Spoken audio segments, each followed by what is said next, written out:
Hey, what's up, Crypto Army? I'm Travis, your crypto newbie, bringing you my experiences so you don't have to learn things the hard way. Just a reminder, I'm not a financial advisor, and none of my content should be viewed as financial advice. If you like my content offers, don't forget to hit that subscribe button, like the video, and turn on notifications to get notified when I publish new content. It really helps the channel grow and get the content to others that might find it helpful.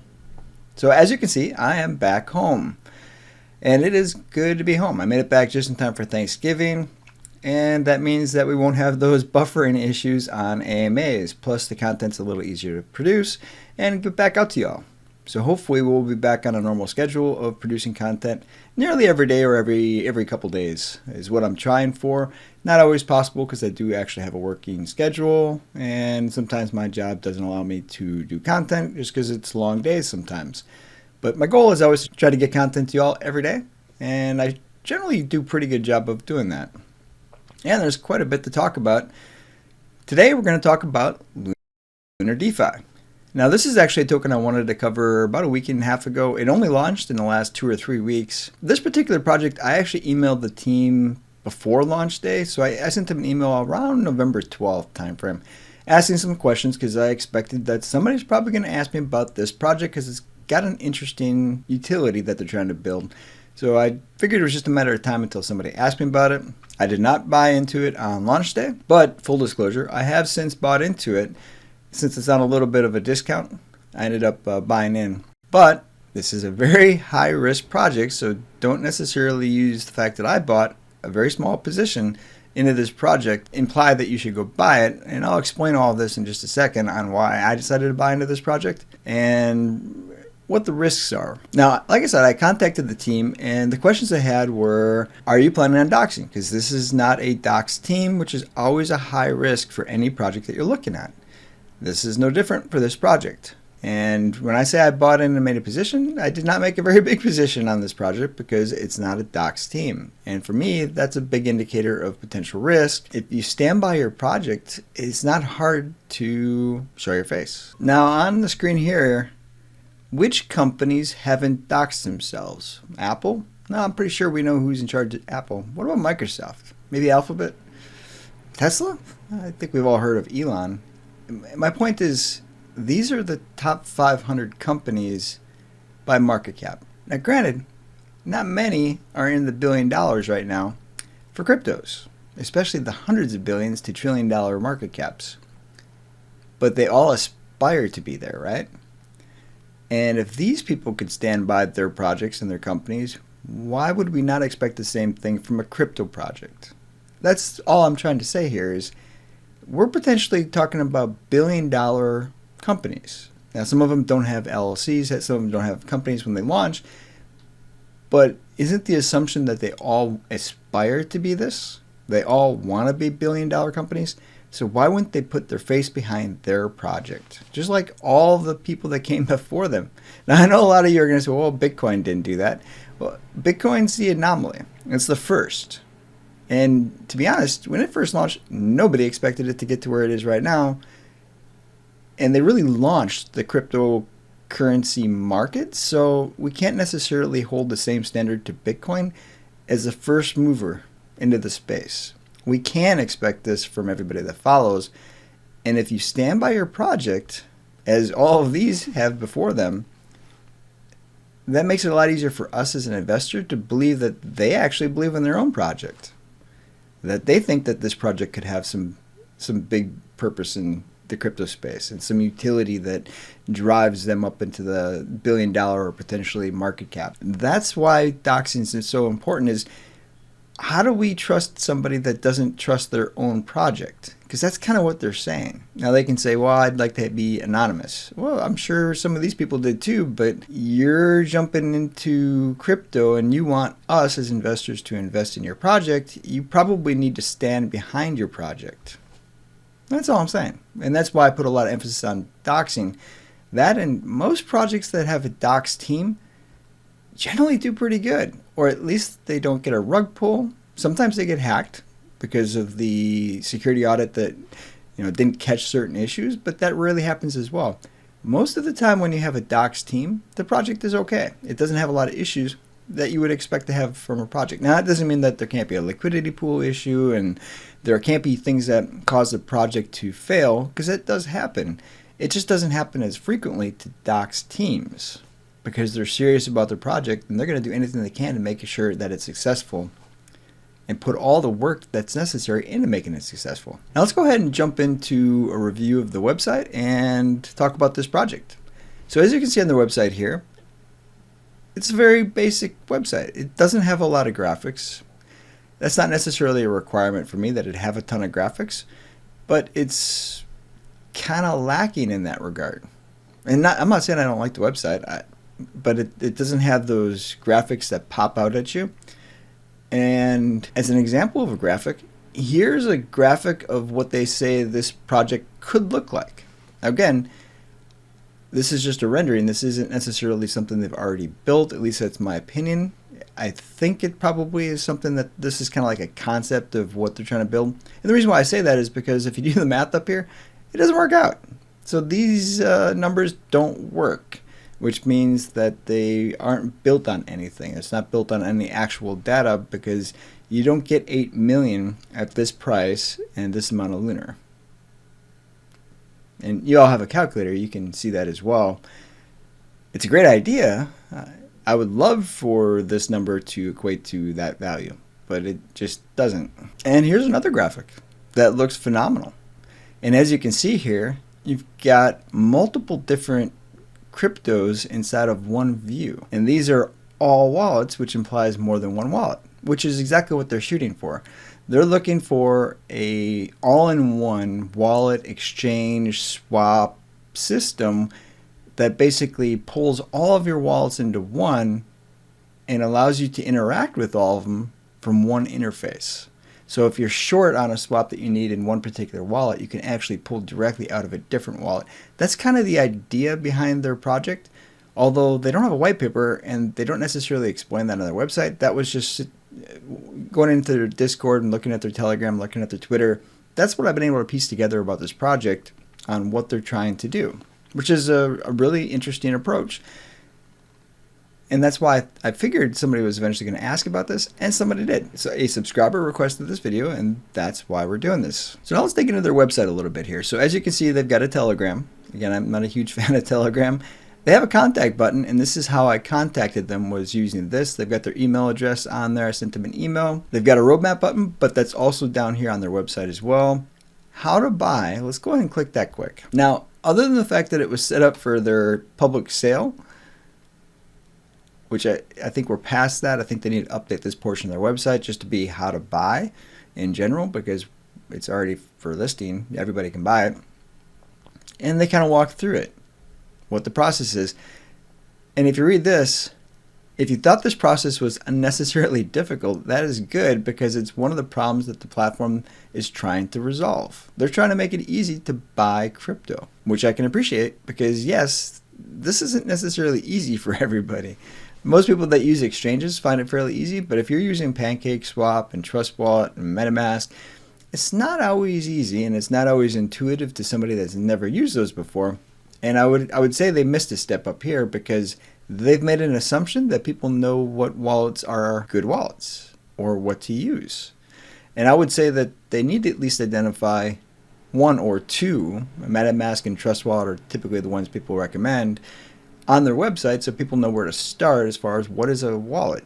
If you've never been in the crypto space before or used Trust Wallet or MetaMask, you're not going to know how to buy this token, and you might not even know what a wallet is. You might be thinking, well, I got a wallet in my back pocket. That's not what they're talking about, right? We all know that. But somebody brand new to the space isn't necessarily going to know that. So show them a picture. Hey, these are the options. This is what MetaMask looks like. This is what Trust Wallet looks like. Or pick one. If you're a Trust Wallet supporter, then pick Trust Wallet. If you like MetaMask, then pick MetaMask. Me personally, I generally tell people to use Trust Wallet. I picked one. I've never had good luck with MetaMask. So that's why I recommend Trust Wallet to people. And it's usually pretty secure. And I'll probably switch over to the SafeMoon wallet once they build out the capabilities a little bit more. Or maybe I'll switch to the Lunar wallet whenever that launches, depending on its capabilities. If it can do all the things that they're trying to, then it's going to be a phenomenal project. So again, it's got the how to buy, it's got the buy, which will take you over to PancakeSwap. It's got the token address. I always appreciate when they put that on the website because it makes it a little bit easier. My recommendation is to put it over on the how to buy section also. They say make sure you use the right contract address. Well, it's their website, just put it right there so people can copy and paste it. Just make it easy for people. Then we've got a little description of what they're trying to do, right? So we've got the Lunar token. The Lunar app is streamline the entire process of crypto and NFT trading into a single interconnected platform where everything you need can be accessed instantly. Lunar also removes the blockchain barrier, enabling you to trade almost any token or NFT across different blockchains in a single click. Now, if they can achieve that, I think we'll all be ecstatic because, yeah, it's painful to go between different blockchains. Go between Solana and the Binance Smart Chain. Go between Ravencoin and the Ethereum network. None of this stuff is easy right now. So if this particular app can live up to the expectations, it's going to be a huge app. This might replace all of the different wallets out there. And then obviously the NFTs, everybody's big on NFTs right now, so it just makes sense to add the NFT capability. Now here is a little more information about what they're trying to do. Obviously their use case is pretty cool. I do like the idea of connecting all of our cryptos in one app. There's a couple other projects that are trying to do very similar things, but none of them have actually succeeded yet. 12% isn't bad, 3% to liquidity. 5.5% towards your marketing and development is kind of a lot. Now they've since changed it because it used to just say marketing, if I remember correctly, because that's kind of why I asked the question. I like the idea that they put 5.5 towards growth and development because it kind of breaks things down. Your marketing budget doesn't need to be huge, especially when they get the volume moving through this token. Development of an app costs money, so I can understand if they don't already have the app, and it kind of sounds like they're hiring the development team right now for this, that's why their marketing or development or your growth, whatever you want to call this, 5.5% is 5.5%. They have control over the contract, so at some point, if they get the app developed and they don't necessarily need as much going towards the development or the marketing, it's possible that this team could put more into the holders or more into liquidity as the need arises. 3% to liquidity can sometimes be a problem. Sometimes it's not enough for projects. They need to increase that. And that's one of the benefits of a project holding ownership over their contract is they can make adjustments as needed to ensure the stability of the token. I don't necessarily look for a project to give up ownership of their contract for those reasons. It's better, as long as we can trust the team, that they maintain some of the ownership over that. Now, there's a lot of discussion about whether the community should be given some of that and then have voting to unlock, but that can be timely. Sometimes they need to make quick changes to the contract to make sure that liquidity issues, for example, aren't a problem. That happens to a lot of projects. Liquidity is sometimes a big issue with projects, and it'll cause the entire token to collapse on a sell-off. So it is important that they have the ability to make the changes to the contract. Now you get reflections. This one gives you 3% back in rewards. They say Doxxed team, but I heard a telegram yesterday or the day before, and the founding members of this team acknowledged that this isn't really doxed. Now, I don't know whether they're going to dox themselves on the website or if one of them or both or all of them will dox themselves on the website, but they really need to dox themselves. And then we've got the whale and rug proof aspect of this, which I always appreciate, even though it doesn't always work. But it is nice to see that they put some thought into trying to prevent whales from selling off or having as much of an impact on the token. So again, at 12%, the reflections, nice graphics here, which show that same interface that I was just showing you a second ago on what the app could look like. And again, if you do the math here, that doesn't actually work. Not a lot of information about NFTs, but this 0.5% of Lunar transaction in reflections is kind of interesting as well. Depending on what the volume is, that could be a lot. And that's a big benefit to NFTs on this particular platform. But there's still a lot of unknowns, commissions, costs, everything else associated with the NFTs and how it's going to work. Coming soon. And then you can see the roadmap. And they've got a pretty good roadmap. And I like that they've got check marks when things are done. So we can see phase 1's already complete, phase 2's already complete, and we are on to phase 3, which was their sale, which is already done, it's already launched. They've already got listed on CoinGecko and CoinMarketCap. And you can kind of read through the entire roadmap here. So the first thing they've got here really launching in phase 3 is their Legion NFTs. And when we start getting into phase 4 is we start to see development of their Lunar web app, And then we start to see the launching in phase 5. Now, I've said this before on other projects, phases is great because it doesn't time lock you, but it would be helpful to know what we're talking about. I think at this point, we're definitely not talking about 2021, seeing as we're about a month and a half away from the end of the year. So most of what we're talking about in phase 4 and phase 5 is probably going to be 2022, but is it going to be 2023? I don't think so. It sounds like they're trying to do the web app first, and then they're going to do the mobile app after because it's easier from their perspective to do it that way. And I agree, it probably is easier to do the web app first and then do the mobile phones after. Android and the App Store tend to make things a little complicated for launching apps, which is good for us as the consumer, but sometimes it delays things for product development team. And you can see that is pretty much it. We start to get down to the team, which isn't doxed. They don't have any names. I've heard these names around the community before, and you can kind of see that they've grown businesses in the past. I'm not sure if that necessarily means that they've done other blockchains. Were they successful? Were they failures? I'm not sure. But they've got a team of people, and I did see some mention in their Discord about trying to do some hiring for more people. So they are hiring, which means they're growing their company, which is good.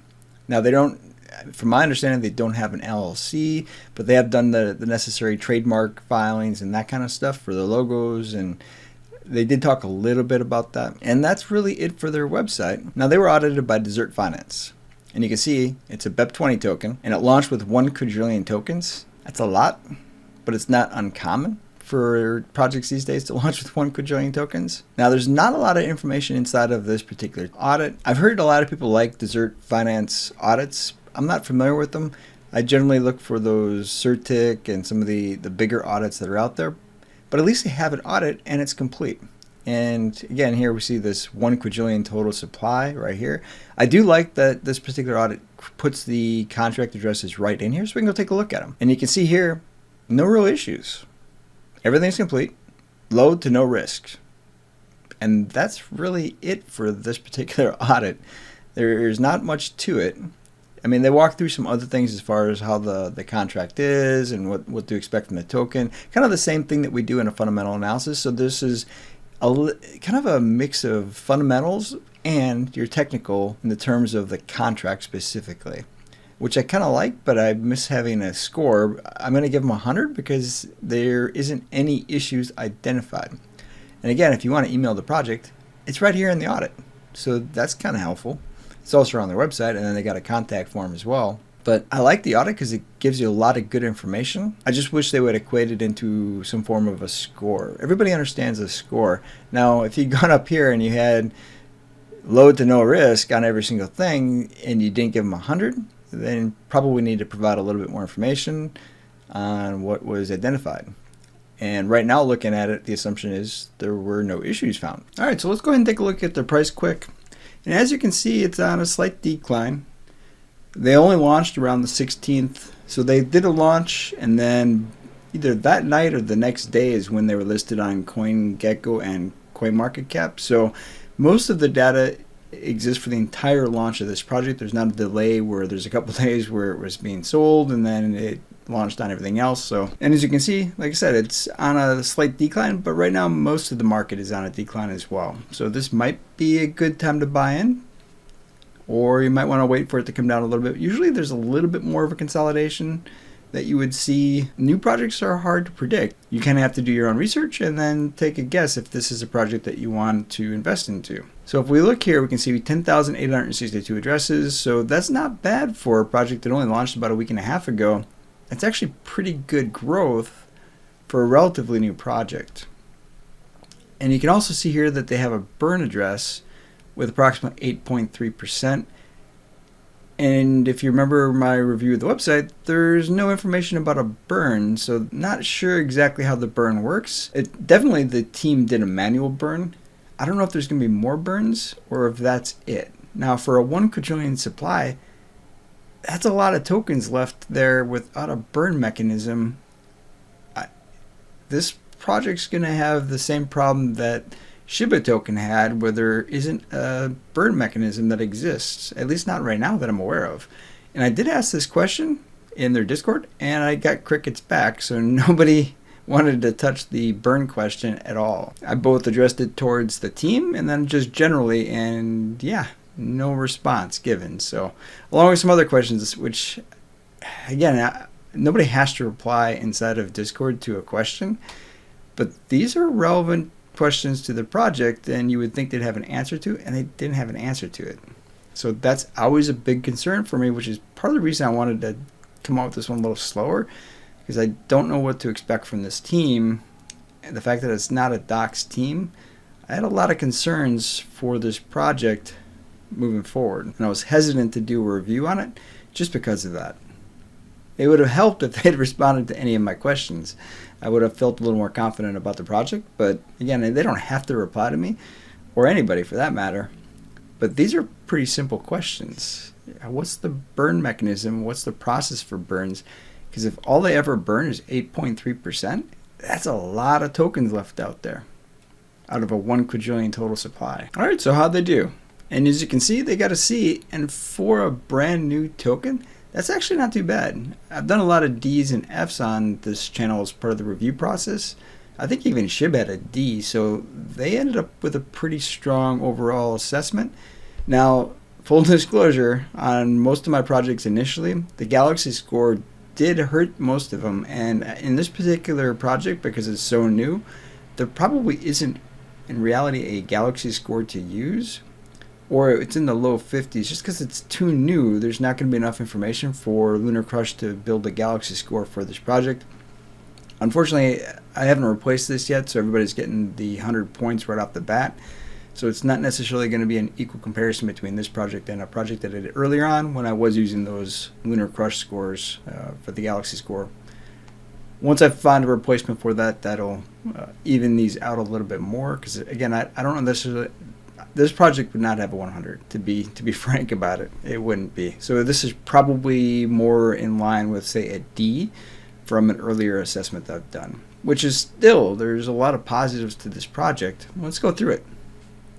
I thought it was visually appealing. I would work on the landing page, the first view that you see on the website. I think it needs to have something that grabs the person's attention right when they land on the page, and I just don't think they have that right now. That's not necessarily going to take away from the overall score. I still think it's a good designed website. I would work on that landing a little bit better. And add in a couple of those screenshots that they've already got built of what their Lunar app is going to look like. That might be sufficient, because that's a pretty well-designed interface. I didn't see any spelling or grammar. I didn't see any website errors. The team is not listed. They have a contact method. They do have the security audit listed. They didn't have any of the price or market cap information, but they do have a pretty good how to buy. I would just make a couple of tweaks there. Keeping in consideration that you're trying to get current people inside the market, but then also people that have never bought into the market. I'm not saying that they're going to necessarily buy into this particular token, but if they're brand new, they're less likely if you don't explain exactly how to do the process. And I have no doubt that as soon as they release their wallet, they're probably going to include information on how to use their wallet to do the purchase, because that's a smart approach to do. The audit score, again, we give them 100 points. They do have a roadmap. It's current. It's unique. It didn't have any spelling or grammar type issues. They don't have a white paper, so they get 0 points there. The development team is not known, so again, that's really what brings their score down the most, is that aspect. I do think that they have a professional team. There were a couple issues identified on the website. They fixed all that stuff already, so and it really wasn't that big of a deal, but again, some investors would have gone to the website and probably been turned off initially. Very small minority, but again, the goal is to build a project, so the more people that you can get to invest, the faster the project's going to grow. So you want to make sure you're aware of anything that's going to turn people off to investing in this project. The only thing they've got right now is the token. They do have plans for a lot of other stuff, but right now that's the only thing they've got. Holder strength, again, 10,000. That's not bad for a project that only launched a couple of days ago. But again, in comparison to Bitcoin, which Bitcoin is the king here, very small percentage, so that's why they ended up with 0 points. Again, the Galaxy score, I explained that already. Dedicated YouTube channels, very small YouTube presence right now. There are some videos out there, but they're very few. Then there's no dedicated. Nobody that's really picked this up is something they're going to dedicate time to covering. Now, I guess I plan on doing updates on this, so I guess you can consider me a dedicated YouTube channel, but that's not really what I'm looking for either. But I will plan on doing updates on this project. They do have Twitter, they do have Discord. They have a very small target audience right now. Again, once I have more information about the NFTs, maybe it's bigger. They're really targeting everybody that uses a wallet, potentially. Now, that could be a really big target audience. Everybody that has a wallet could potentially use that wallet. Now, just because you use the wallet doesn't necessarily mean that you bought the token. So there's that aspect as well. So really, I think the utility is probably the NFT marketplace. The wallet, if they build everything that they're trying to do as far as making it easy for swaps, is a great utility, but you don't necessarily need to have the token to do that. And as you can see, they've got a C. And that's actually not a bad score, like I said. Again, what does the score tell us? It's a risk indicator. This has a lot of risk. Now, I've invested in projects that have a D and an F, and I invested in this one with a C. So it's just telling you what kind of a risk you're facing. And with this one, they've got the security audit done, which is nice. So you've got less risk there. But whenever you have a team that's not doxed, it comes with a lot of risk, and you got to be careful with that. They're definitely building the project. There's a lot of awareness out there. I saw a lot of familiar faces from the Evergrow coin, so I think there's a lot of investors in this token from Evergrow coin. Again, until they have a doxed team, I think that's probably going to slow down their growth a little bit. It doesn't mean that they can't grow, especially if they launch the Lunar app or they launch the NFT portion and it's really popular and it brings people into the project. The utility is really what grows these projects the fastest. So the faster they get that out there, the better chances this project has. That's one of the big driving factors for Evergrow coin is they've got a doxed team and they do regular updates where you can hear their vision for the project and where they're trying to go with it. You can kind of get a feeling for that team from that interaction. This project's new. They just don't have a lot of that interaction yet. And again, it's not a doxed team, so you can't see their faces when they're talking about the project and see the excitement in their face. Those are all things that bring in holders. Could this project take off tomorrow? Absolutely. Could it be worth $1 billion by the end of next year? Absolutely. Does it have a lot of risk of not doing that? Definitely. So again, I'm not saying not to invest in it. Again, I invested in it. But that doesn't mean you should invest in it or that you should invest a lot. So if you like this project or you like the concept behind the project, maybe you invest a little bit. Now, that was the factor that I considered when I did my investment is the price was pretty good.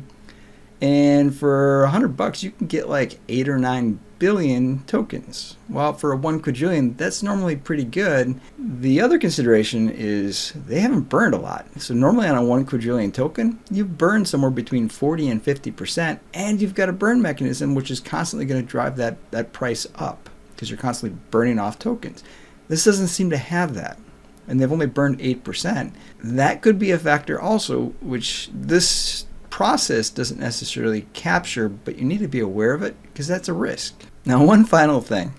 This is the CEO for this project, and it's the spaceman. Now, I don't know his name, but at least he took the time to put his face out there. But this is not doxing. For all the people that always reply to these videos and say they've doxed themselves on Telegram or they've doxed themselves in some other way, this isn't doxing. Doxing is when you put your picture and your name on your website. Or you link to your LinkedIn that has your real name and your picture there. That's what doxing is. Because you stand behind your project. Now, at least he's got the courage to come forward on Twitter.